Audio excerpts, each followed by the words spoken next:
Assalamualaikum warahmatullahi wabarakatuh. Alhamdulillah, nahmaduhu wa nasta'inuhu wa nastaghfiruh wa na'udzu billahi min syururi anfusina wa sayyiati a'malina. May yahdihillahu fala mudhillalah wa may yudlil fala hadiyalah. Asyhadu an la ilaha illallah wahdahu la syarikalah wa asyhadu anna Muhammadan abduhu wa rasuluh.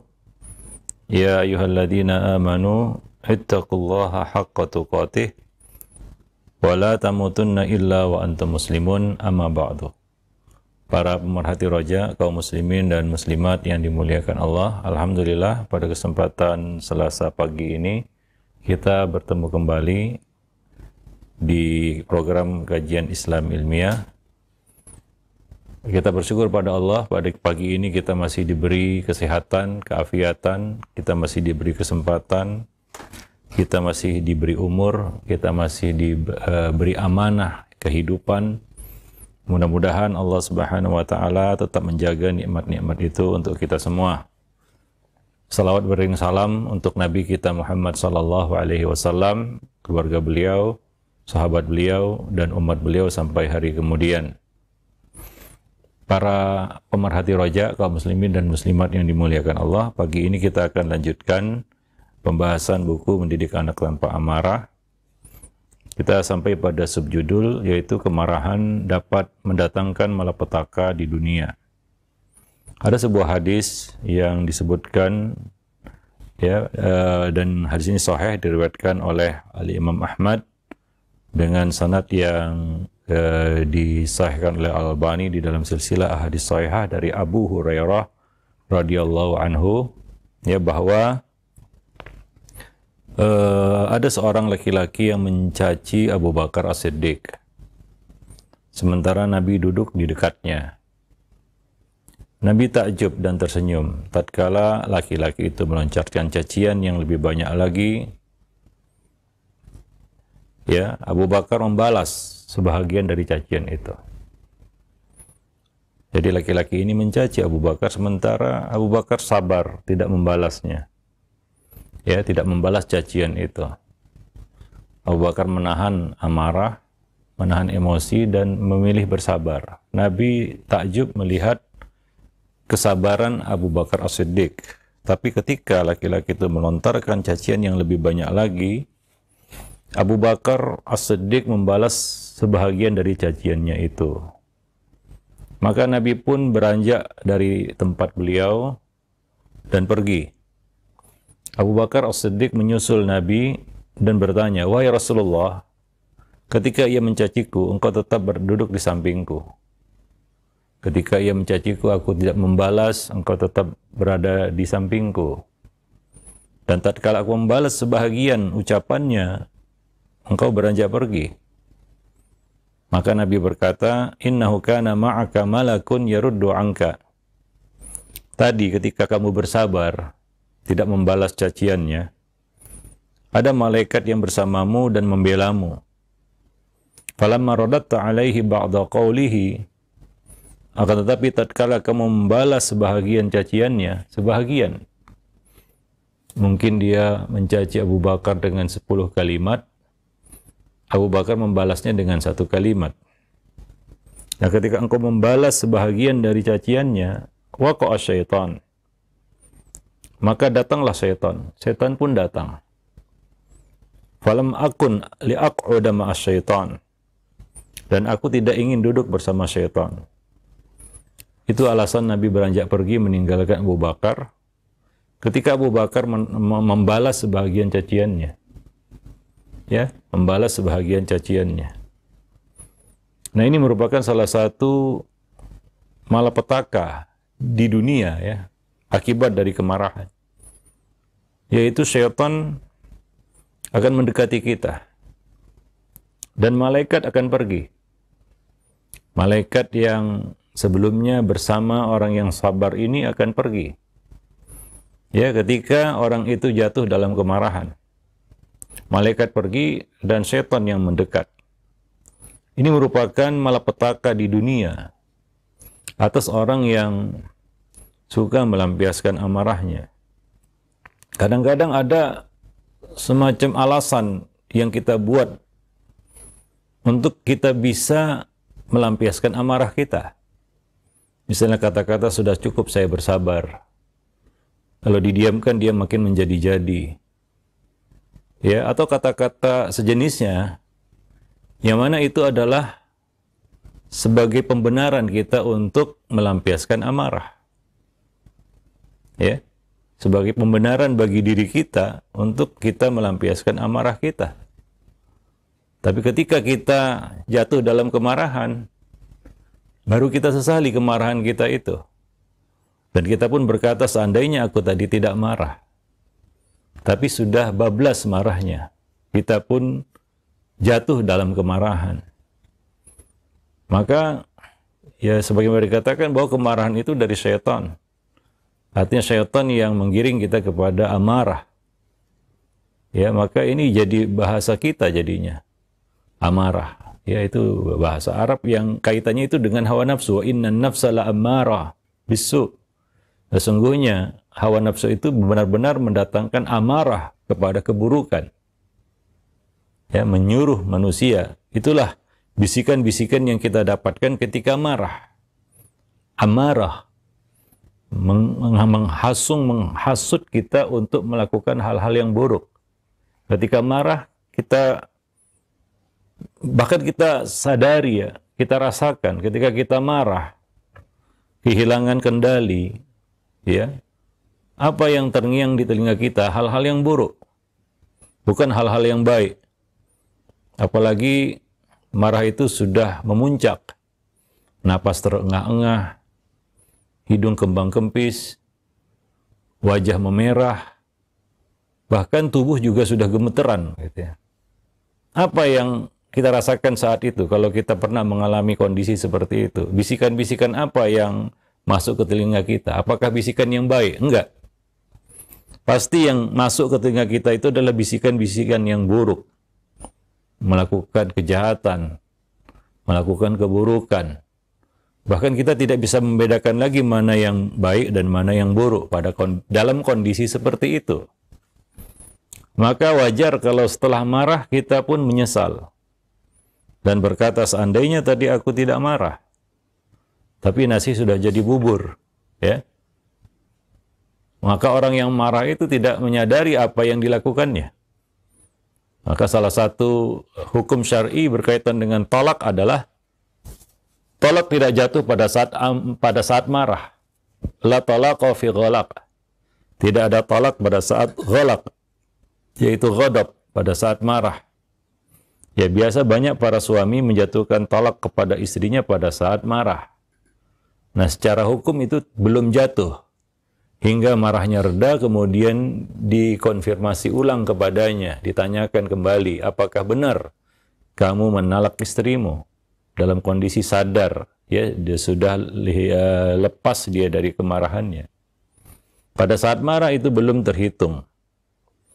Ya, nah demikian. Maka betapa banyak orang-orang yang tertimpa bala dan musibah akibat amarah yang tidak terkendali.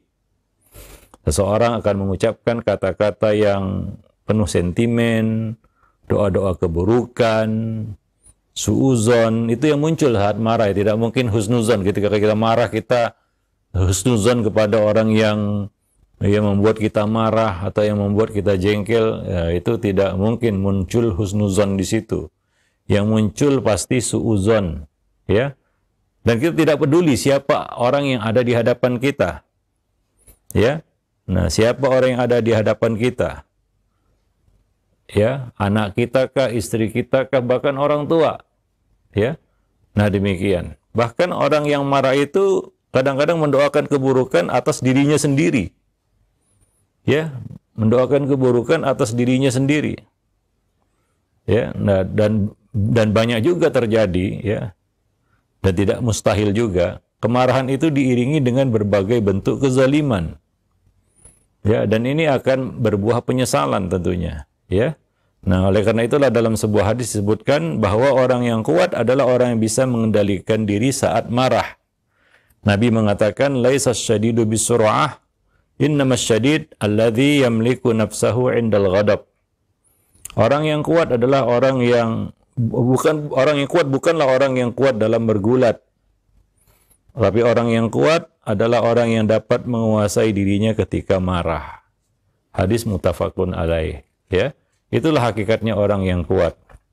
Nah, lebih-lebih lagi di dalam konteks mendidik anak, ya. Apabila kita selaku orang tua bisa mengendalikan marah kita dan cerdas dalam mengelola emosi, ya, niscaya berbagai bentuk masalah yang kita temukan di dalam mendidik itu dapat kita selesaikan satu demi satu, ya, dengan penyelesaian yang baik, selesai tanpa membawa masalah baru. Nah, demikian. Nah, kuncinya adalah kita dapat mengendalikan diri dan mengelola, memanage emosi kita dengan baik, ya. Kadang-kadang kita marah, tapi apakah perlu kita menampakkan marah kita? Apakah perlu kita tunjukkan marah kita? Dan kalaupun kita marah, bagaimana kita menampilkannya? Nah, ketika orang itu tidak bisa mengendalikan diri, maka marahnya berbuah menjadi satu keburukan. Ya, tidak menjadi satu kebaikan. Nah, jadi kita harus bisa mengendalikan diri, ya. Nah, coba ingat apa yang terjadi ketika kita marah. Anak akan bermuka masam. Hubungan akan menjadi kaku. Perasaan kita juga terluka, bercampur khawatir. Dan pastinya suasana akan berubah menjadi tidak menyenangkan, mengenakkan, ya. Nah, demikian. Wallahu a'lam bishawab. Ya, apalagi marah itu disertai dengan ucapan-ucapan yang menyakitkan hati. Itu akan membuat anak itu semakin jauh, ya. Apalagi kalau sampai hatinya terluka, misalnya dengan kata-kata kita. Nah, ini akan mempengaruhi ya hubungan kita dengan anak kita sendiri, ya, para pemerhati roja kaum muslimin dan muslimat yang dimuliakan Allah. Jadi marah itu dapat mendatangkan malapetaka di dunia, kerugian-kerugian yang banyak sekali, ya. Nah, demikian. Wallahu a'lam bishawab. Nah, di samping itu kemarahan juga dapat mendatangkan malapetaka di akhirat, bukan hanya di dunia, ya. Ternyata kemarahan juga bisa mendatangkan petaka di akhirat, ya, sebab ketika seseorang dikuasai amarah, kerap kali ia terjatuh dalam perbuatan dosa, baik dosa lisan maupun dosa perbuatan. Ya, kadang-kadang kita marah, ya kita suka memvonis orang dengan satu vonis yang tidak benar. Ya, kita katakan kepada saudara kita, ya fasik misalnya, ya, karena marah kita kepadanya. Tapi ternyata tidak seperti itu. Maka ucapan itu bisa kembali kepada diri kita. Seringkali kita marah, kemudian kita bersuuzon. Kita berburuk sangka kepada saudara kita. Dan itu dosa. Ya, itu dosa. Yang pada akhirnya kita jatuh di dalam mungkin ghibah, namimah, ya, karena kemarahan tadi. Ya, dan ini tentunya mendatangkan keburukan dan malapetaka di akhirat. Ya, yang kita sebutkan tadi itu adalah dosa-dosa besar yang bisa membuat pelakunya tersungkur dalam neraka. Nah, biasanya itu dimulai dari amarah. Ya, nah demikian. Kalau hati tidak dipenuhi amarah, suuzon itu tidak akan muncul. Kata-kata yang buruk itu tidak akan keluar. Tindakan-tindakan yang konyol itu tidak akan dilakukan. Tapi ketika tidak bisa mengendalikan amarah, maka hal-hal buruk pun akan terjadi.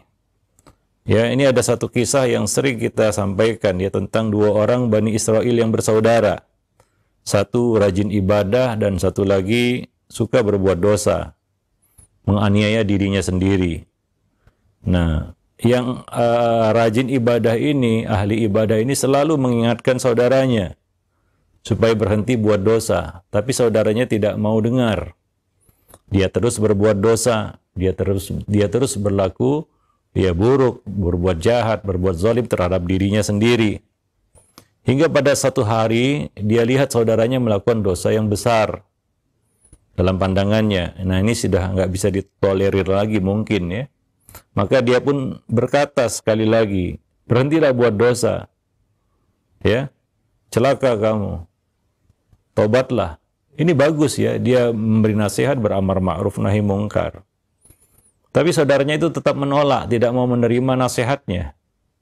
Maka disinilah dia ya, syaitan menggelincirkannya. Ya, dia marah pada saudaranya itu, ya, dan dia pun mengatakan kepada saudaranya itu, wallahi la yaghfirullahu laka. Atau dia mengatakan la yudkhilakallahul jannah abada. Demi Allah, Allah tidak akan mengampunimu. Atau dia berkata, Allah tidak akan memasukkanmu ke dalam surga selama-lamanya. Itu kata-katanya, itu perkataan yang terlontar dari lisannya ketika marah. Ya, marah kepada saudaranya yang buat dosa. Mungkin dia punya alasan untuk marah. Tapi itulah buruknya marah, kadang-kadang tidak terkendali, kita lupa. Setan menguasai diri kita waktu marah. Walaupun kita marah dengan alasan yang benar mungkin ya. Ya. Kita melihat saudara kita buat maksiat, kita marah tentunya. Ya, tapi kadang-kadang marah ini batasnya itu sangat samar. Antara marah yang karena Allah tadi ya, dengan marah yang sudah digelincirkan oleh setan, itu sangat samar batasnya. Mungkin kita beralasan, saya ini marah karena Allah. Ya. Salah satu ya cabang iman adalah al-bughdu fillah, marah karena Allah Subhanahu wa taala. Ya, marah karena Allah Subhanahu wa taala. Akan tetapi ingat juga ya bahwa ini ada batasnya. Dan batasnya itu adalah tirai tipis. Ya, apabila kita tidak bisa mengendalikan diri, maka marah kita bukan fillah lagi. Bukan lillah lagi, tapi marah kita sudah marah yang dikuasai oleh syaitan. Kita tidak bisa mengendalikan dan mengontrol diri. Sering terjadi seperti itu ya. Ya, syaitan tentunya tidak akan membiarkan kita. Ya, apalagi kondisi marah. Ya, sama dengan jarah dan ta'dil dengan apa? Dengan ghibah dan namimah. Itu beda tipis saja. Orang yang menerapkan kaidah jarah dan ta'dil itu dalam rangka membela agama Allah. Itu baik. Tapi para ulama hadis sendiri mengingatkan ya, memperingatkan. Dia dengan ghibah itu yang memisahkannya, batasnya itu cuma tirai tipis saja. Ya, apabila salah di dalam melakukannya, maka dia jatuh dalam ghibah. Ya, maka tidak sembarang orang, ya tidak semua ulama juga ya menangani masalah ini. Jarah dan ta'dil, tidak semua ulama berbicara tentang jarah dan ta'dil. Dari mungkin jutaan ulama, ya kita lihat beberapa saja yang kita katakan berkompeten di dalam bidang itu. Kan ini perlu ya batas-batas yang jelas, yang memisahkan cuma tirai tipis. Ya, apabila kita tidak berhati-hati, kita jatuh dalam perkara yang sebaliknya. Ya, bukan jarah dan ta'dil, ya, tapi justru menggunjing orang lain, menjatuhkan kehormatan orang lain, menggibahi orang lain. Demikian juga di sini antara marah karena Allah dengan marah yang dikuasai oleh setan. Itu yang memisahkan tirai tipis saja. Nah, ketika kita tidak bisa mengendalikan amarah kita, ya setan menguasai diri kita, maka keluarlah marah tadi dari yang marah karena Allah menjadi marah yang dikuasai oleh setan. Dan ini sangat berbahaya. Seperti yang terjadi pada orang ini, si ahli ibadah ini, ya, mungkin dia punya alasan untuk marah kepada saudaranya. Karena saudaranya itu berbuat dosa, apalagi dosanya besar. Ya, tapi dia mungkin terlupa, ya. Ketika dia marah, dia tidak bisa mengendalikan lisannya. Ketika dia marah, dia tidak bisa mengendalikan kata-katanya. Maka terucaplah kata-kata ini, demi Allah, Allah tidak akan mengampunimu. Ini mungkin sudah akumulasi ya, kekesalannya, kemarahannya yang bertumpuk-tumpuk mungkin ya. Karena saudaranya terus berbuat dosa, selalu diingatkan. Begitulah Allah menguji kesabaran kita juga. Dalam beramar ma'ruf nahi mungkar. Di dalam tanasuh, di dalam memberikan nasihat, kita juga harus sabar. Maka di dalam surat Al-Asr disebutkan, wa tawassaw bil haqqi Wa tawasau bis sabr, perlu sabar di dalam menyampaikan kebenaran. Iya. Seperti sabarnya para nabi dan rasul. Ya, seperti sabarnya para nabi dan rasul dalam mengemban dakwah. Beramar ma'ruf nahi mungkar, menyampaikan kebenaran kepada manusia. Kalau nggak sabar-sabar, mungkin Nabi sudah mengikuti kemarahan. Tapi begitulah, Allah berpesan kepada nabinya, fasfahis safhal jamil. Sabarlah dengan ya kesabaran yang penuh. Ya, nah demikian. Wa masabruka illa billah. Dengan sabarmu itu ya bisa kamu lakukan karena pertolongan dari Allah Subhanahu wa taala. Nah demikian. Nah di sini dia lepas dari kesabaran itu. Marah itu menggiring dia kepada keburukan. Dia pun mengucapkan kata-kata itu. Dan kata-kata ini bukan kata-kata yang ringan ternyata. Ini kata-kata yang berat konsekuensinya, akibatnya di akhirat. Ya, maka Allah mengirim seorang malaikat, yaitu malaikat maut, mencabut nyawa keduanya. Kemudian keduanya bertemu di hadapan Allah. Allah berkata kepada orang yang buat dosa, "Idhhab fadkhulil jannah bi rahmati." Pergilah kamu, masuklah ke dalam surga dengan rahmatku. Ya, dengan ampunanku. Allah mengampuninya karena yang punya hak mengampuni itu Allah Subhanahu wa taala. Cuma satu dosa saja yang Allah tidak akan ampuni, yaitu syirik. Nah, dosa yang dilakukan oleh orang ini ternyata bukan syirik, tahtal masyiah. Kalau Allah menghendaki, Allah ampuni. Betapapun besar dosa itu. Dan kalau Allah berkehendak mengadabnya, Allah adab dia. Betapapun kecilnya dosa itu, kalau Allah berkehendak untuk mengadabnya, Allah akan mengadabnya. Itulah yang dimaksud dengan tahtal masyiah, di bawah kehendak Allah Subhanahu wa taala. Nah, Allah berkehendak untuk mengampuninya dan merahmatinya, dan dengan itu dia masuk surga. Allah berkata kepadanya, "Fadkhulil jannah." Masuklah kamu ke dalam surga. Ya. Tidak ada yang boleh protes di akhirat. Ya Allah, sepertinya saya lebih baik darinya. Kenapa dia masuk surga, saya masuk neraka? Enggak bisa seperti itu. Itu kan dalam pandangan kita, bukan dalam pandangan Allah Subhanahu wa taala. Wa qala lil akhar, dan Allah berkata kepada saudaranya tadi, ya, si ahli ibadah tadi, akunta bi aliman, akunta alama fi yadi khazinan. Apakah kamu tahu apa yang aku lakukan? Dan apakah kamu memiliki apa yang ada di tanganku? Yaitu surga itu punya Allah. Hak mengampuni atau tidak itu hak Allah. Lalu ini dicampuri oleh seseorang. Allah murka. Ya kan, itu adalah hak khusus Allah Subhanahu wa taala, tidak ada satupun yang boleh menyampurinya. Mengampuni, memasukkan ke dalam surga atau neraka itu hak Allah Subhanahu wa taala.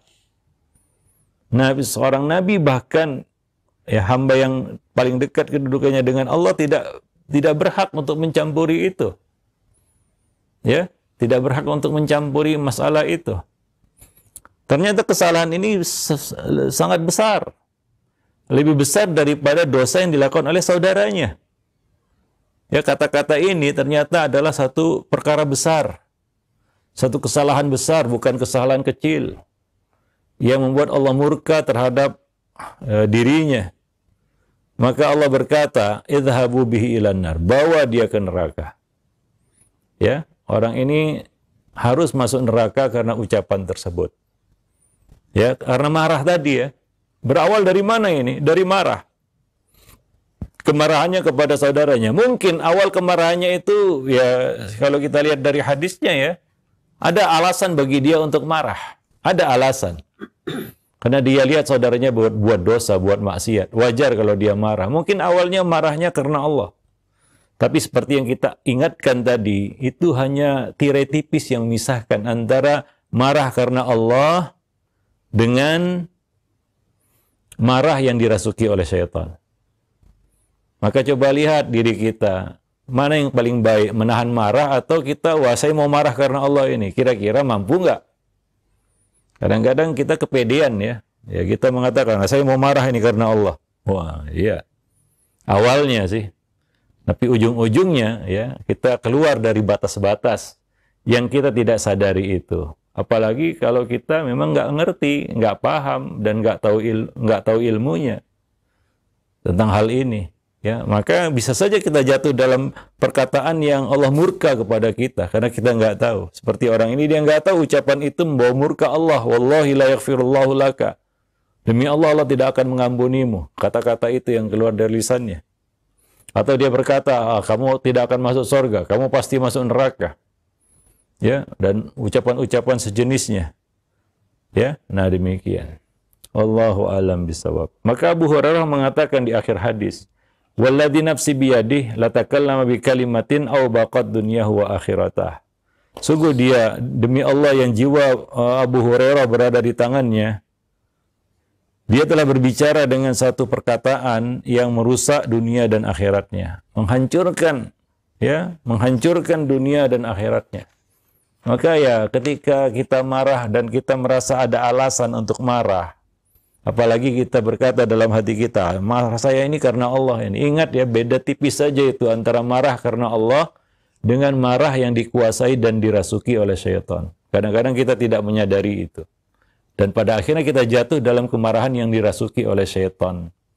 Ya, bukan lagi kemarahan karena Allah Subhanahu wa taala. Ya. Nah, maka ukur juga diri kita. Maka yang paling baik tahan amarah, itu mungkin ya. Itu mungkin yang terbaik ya. Maka kita tidak katakan marahi anakmu, enggak. Karena kalau itu yang kita katakan, mungkin ya ada alasan kita untuk memarahi anak ya. Tapi ingat, marah ini kondisi yang berbahaya. Kalau kita katakan, wah enggak mengapa marahi anak, marahi aja ya, bisa berantakan itu. Enggak semua orang bisa mengendalikan diri saat marah. Bahkan rata-rata, banyak, mayoritas. Apalagi iman kita yang masih, ya kita katakan naik turun ya, kembang kempis imannya. Waktu marah, dia nggak bisa mengendalikan diri. Yang muncul dari kemarahan adalah keburukan. Ya, nah demikian. Maka kita katakan jangan marah, apalagi dalam konteks mendidik, ya banyak ruginya. Ya, nah kadang-kadang ketika kita menahan amarah baru kita rasakan manfaatnya. Waduh, syukur tadi kalau saya marah tadi ya bisa kacau kan begitu ya.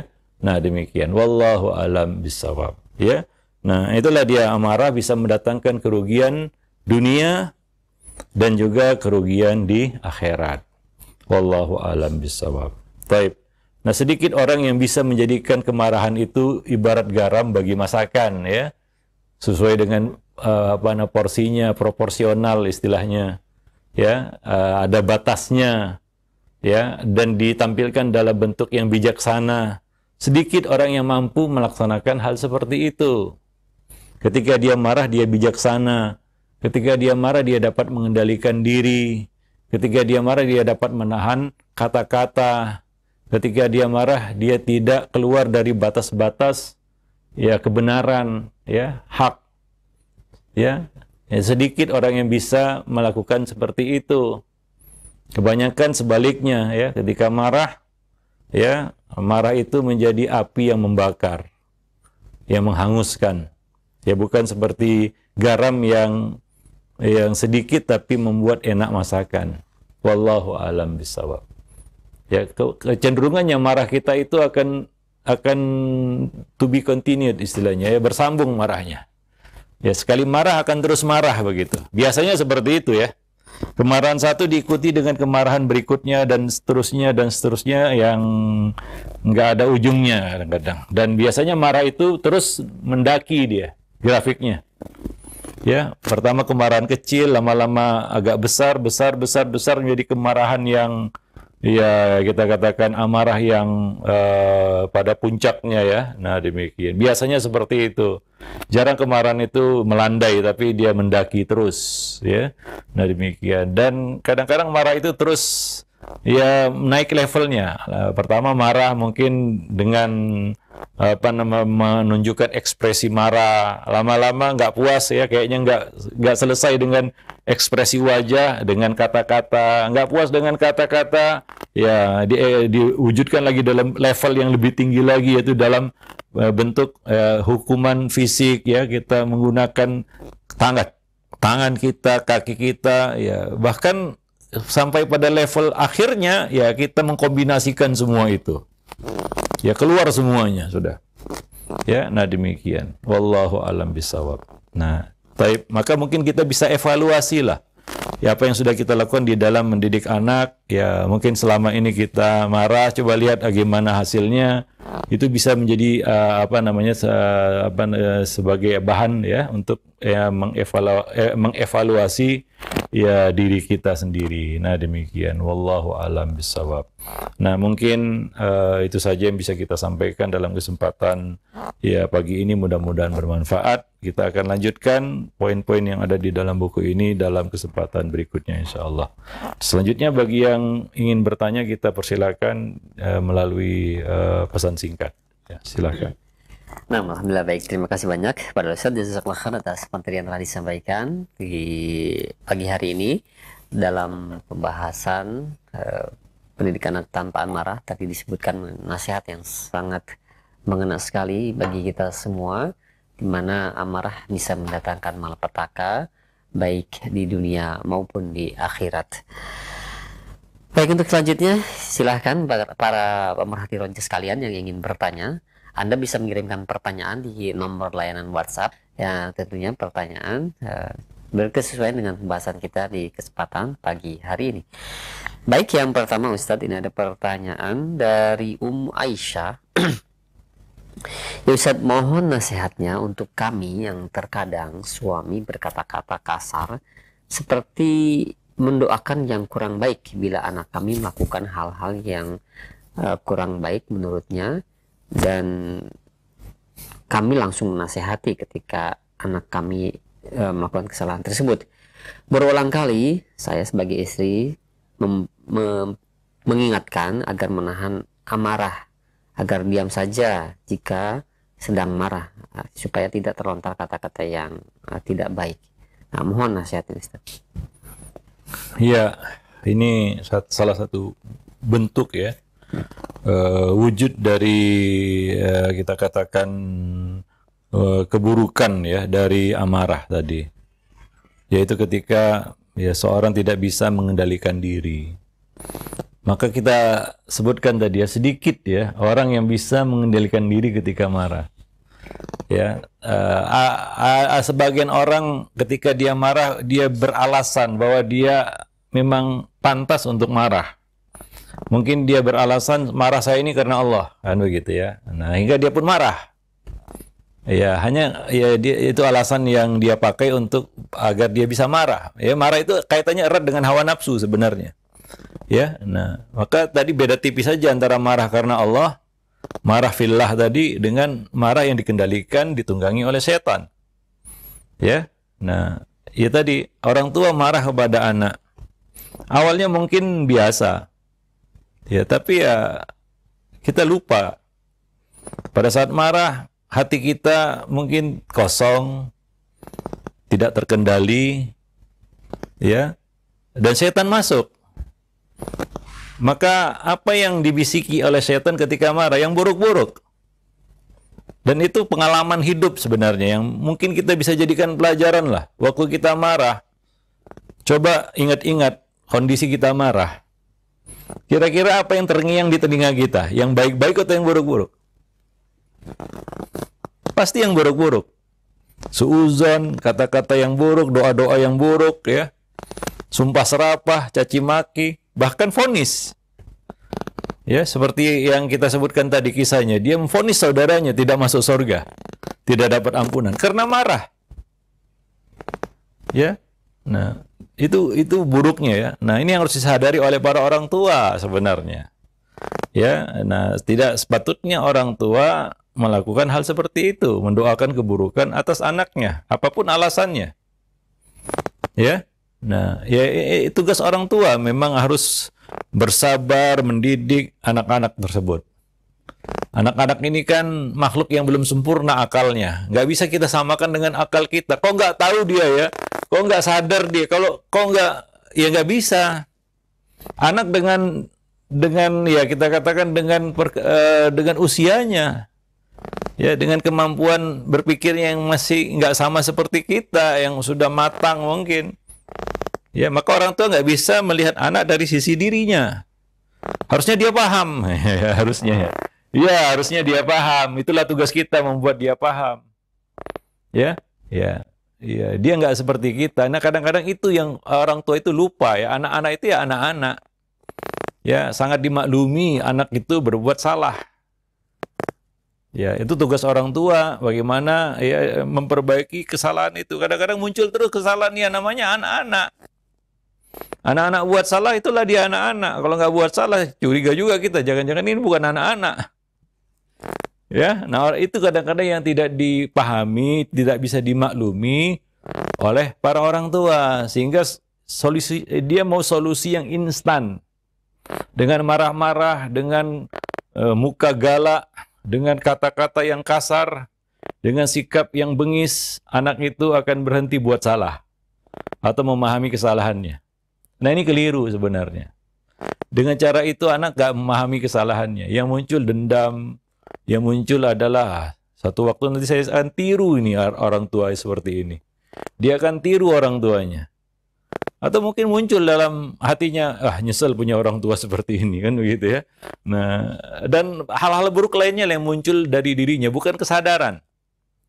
Nah, inilah tugas kita, maka perlu ya bersabar, disabar-sabarilah.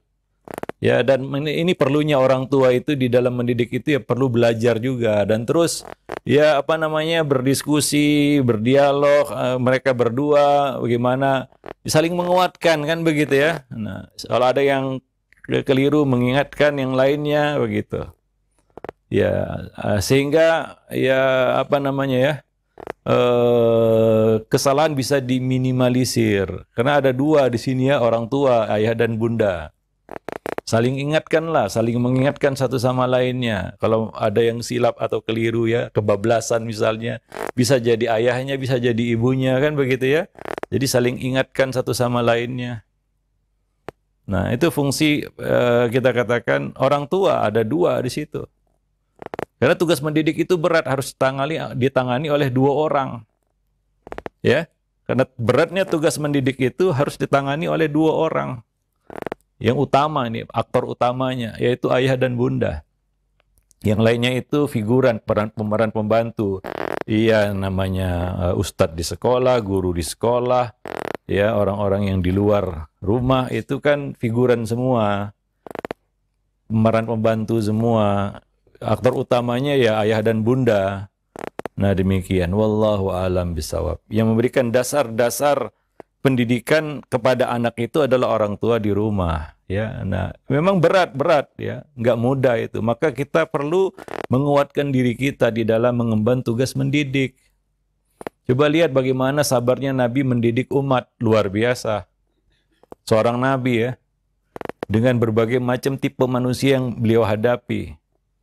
Dan itu kan tidak mudah, berat itu. Maka Allah katakan, Inna sanulki alaika qaulan tsaqila. Kami akan berikan kepadamu, wahai Muhammad, kata-kata yang berat. Ya, kata-kata yang berat. Menasihati manusia itu berat ya. Karena resikonya pasti ditolak gitu ya. Nah, sama saja juga dalam kasus ini kita menasihati anak. Itu bukan tugas yang ringan, berat itu. Maka perlu sabar. Jangan kita ingin hasil yang instan. Nasihati anak juga sama seperti menasihati orang-orang di luar sana. Nggak bisa satu kali, dua kali dikasih tahu langsung ngerti dan paham. Nggak. Berkali-kali kadang-kadang. Nggak cukup satu kali. Anak kita juga sama. Apalagi anak-anak dengan keterbatasan akal mereka. Kadang-kadang perlu berkali-kali. Ya itulah perlu sabar di situ. Jangan berharap hasil yang instan. Sekali dikasih tahu langsung paham gitu. Lalu kita berkata harusnya kan dia paham gitu ya. Ini kadang-kadang lucu orang tua ya. Dia mengukur anak-anak dengan kondisi akalnya yang sempurna begitu ya, dengan riwayat hidupnya yang sudah panjang begitu ya, sudah banyak makan asam garam katanya, sudah banyak pengalaman hidup. Anak-anak kan baru hidup kemarin. Ya, ini yang harus dipahami oleh para orang tua ya, hingga mereka bisa lebih sabar menghadapi ya kita katakan makhluk kecil ini. Ya, wallahu alam bisawab. Nah, demikian. Ya, maka harus mengedepankan kasih sayang memang, supaya bisa meredam amarah. Maka dalam hadis qudsi Allah berkata, Inna rahmati sabaqat atau ghalabat ghadabi. Sungguhnya kasih sayangku itu mengalahkan, mendahului kemarahanku. Maka orang tua harus mendahulukan kasih sayang daripada amarah. Kalau tidak, dia akan terus marah. Sekali marah akan terus marah, dan marah itu akumulatif juga. Dan ada levelnya juga, sebagaimana kita sebutkan. Awalnya mungkin marah biasa, lama-lama nggak cukup, nggak puas dengan marah biasa tadi, harus luar biasa, ya. Yang terakhir ya luar binasa begitu ya. Nah demikian, biasanya seperti itu ya. Ya kejadiannya banyaknya seperti itu. Marah itu nggak turun levelnya, tapi naik terus. Wallahu a'lam bishawab. Ya baik, alhamdulillah, syukuran jazakallahu khair atas jawaban Ustaz. Demikian ya untuk Ummu Aisyah yang bertanya, dan selanjutnya kami ajukan pertanyaan kembali. Kemudian pertanyaan Ustaz, bagaimana cara mengatasi kemarahan akibat depresi? Kadang tidak sengaja atau secara tidak sadar memukul istri ketika depresi itu datang, Ustaz. Ya ini kalau ini urusan hati ini ya. Ala dzikrillah tatmainnul qulub. Mungkin kurang zikrullah ya. Itu masalahnya. Maka perlu sekali-sekali ya, bukan sekali-kali ya, tapi ya sekali-sekali. Tapi seharusnya ada waktu untuk itu, yaitu melakukan proses yang namanya tazkiyatun nufus. Itu perlu, karena hati itu juga kusut. Seperti rambut, dia bisa kusut. Ya, dia bisa dipenuhi dengan noda hitam karena dosa. Ya, banyak kondisi-kondisi hati ya disebutkan Allah di dalam Al-Quran. Maka salah satu solusi hati itu adalah ala bidzikrillah tatmainnul qulub. Ketahuilah dengan zikrullah hati akan tenang. Kalau hati nggak tenang, ya macam-macam tadi ya, istilahnya stres, depresi atau apapun namanya ya, itu karena hati yang tidak tenang. Hati yang mungkin ada ketamakan terhadap dunia itu membuat tidak tenang. Ya, ada ambisi yang enggak dikejar ya, membuat hati enggak tenang. Maka perlu kembali kepada zikrullah. Ya, baca Al-Qur'an. Kita baca Al-Qur'an, kita baca ayat-ayat tentang akhirat. Walal akhiratu khairul laka minal ula. Ya, akhirat itu lebih baik daripada dunia. Hati kita jadi tenang. Nah, kita ya walaupun luputlah dunia ini, ada yang lebih baik, yaitu akhirat. Nah, itulah fungsi zikrullah, membuat hati jadi tenang. Ya, nah demikian. Kemudian obat depresi juga sholat. Ya, nah, Nabi apabila ya, di dalam hadis Hudzaifah bin Yaman, ya, Nabi SAW idza hadaba amrun shalla. Bahwa Nabi apabila ada suatu hal yang mengusik hati beliau, ya membuat resah, membuat gelisah, membuat nggak enak, beliau sholat. Nabi juga berkata kepada Bilal, ya Bilal arih Nabi sholat. Wahai Bilal, tenangkanlah hati kami dengan sholat. Ista'inu bisabri wassalah. Untuk sabar, ya kita perlu sholat juga.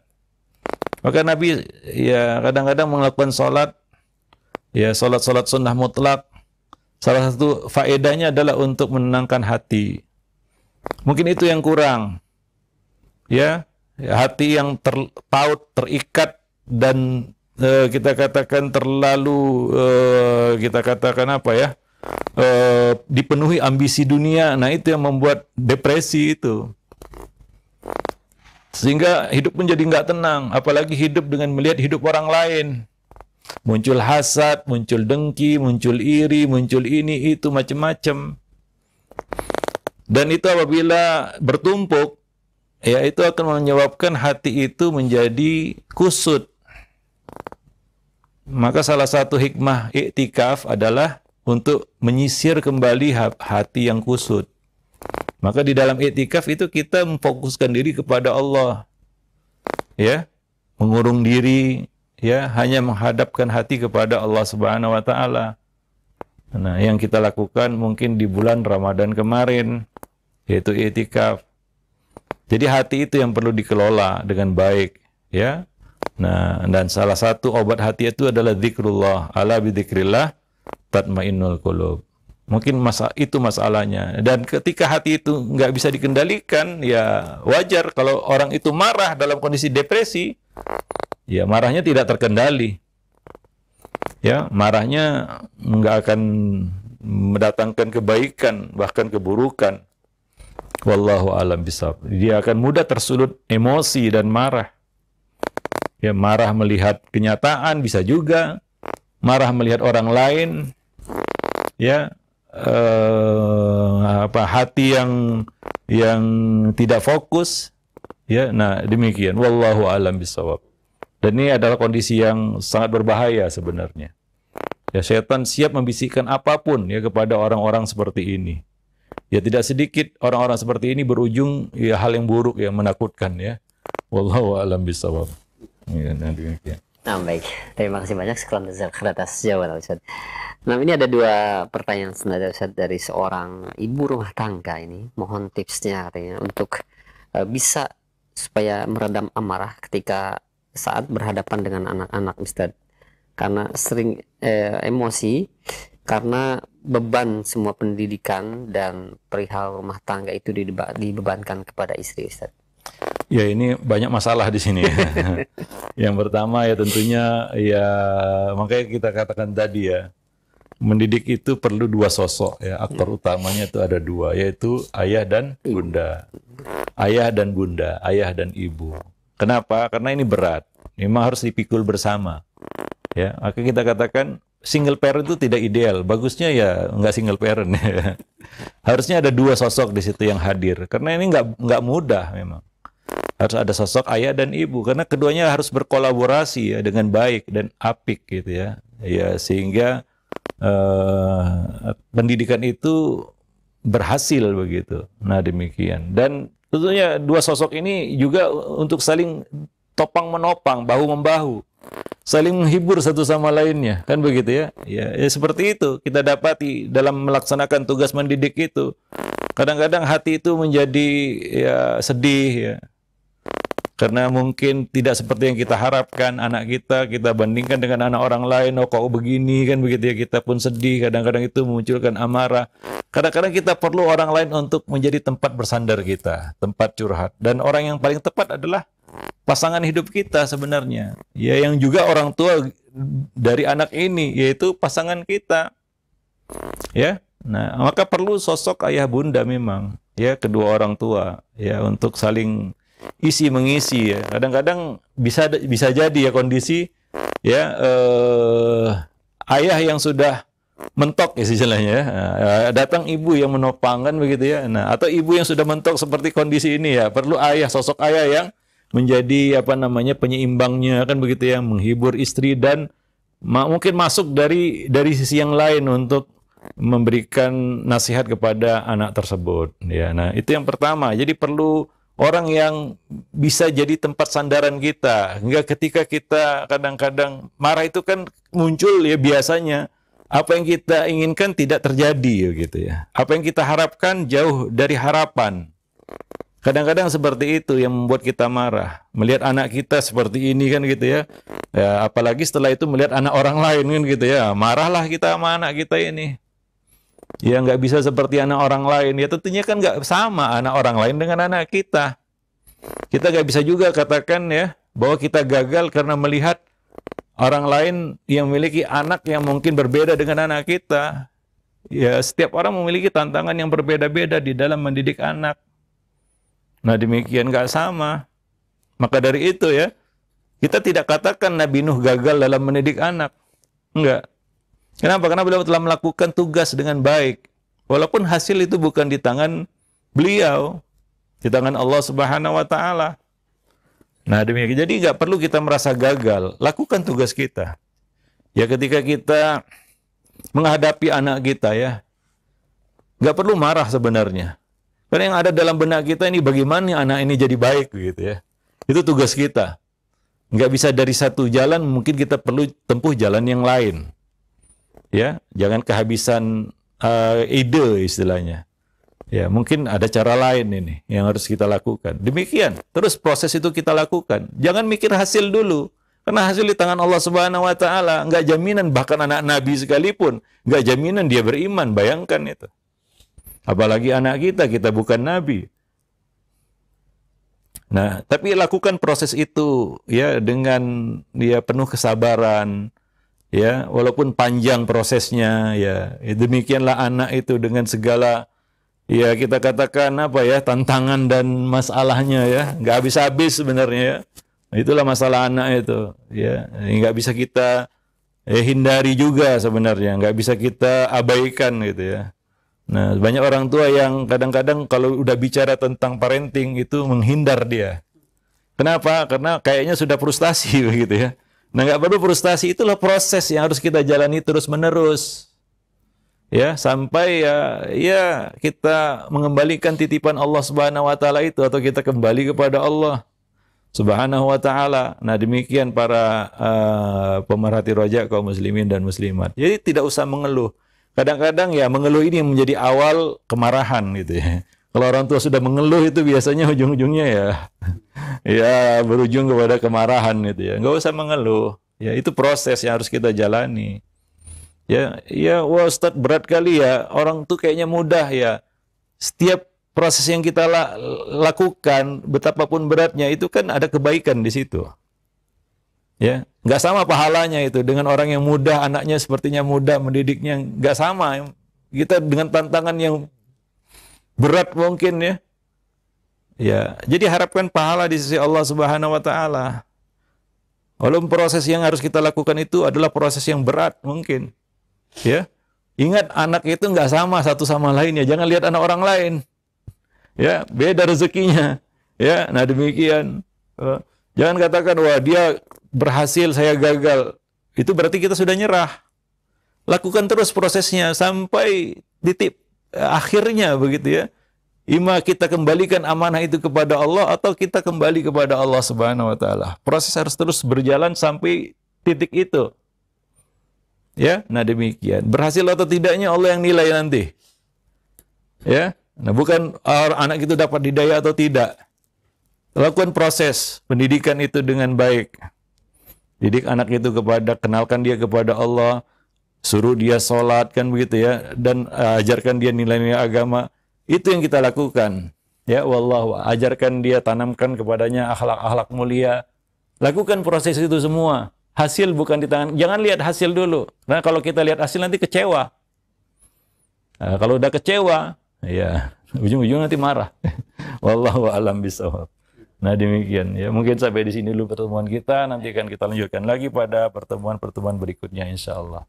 Wallahu a'lam bishawab.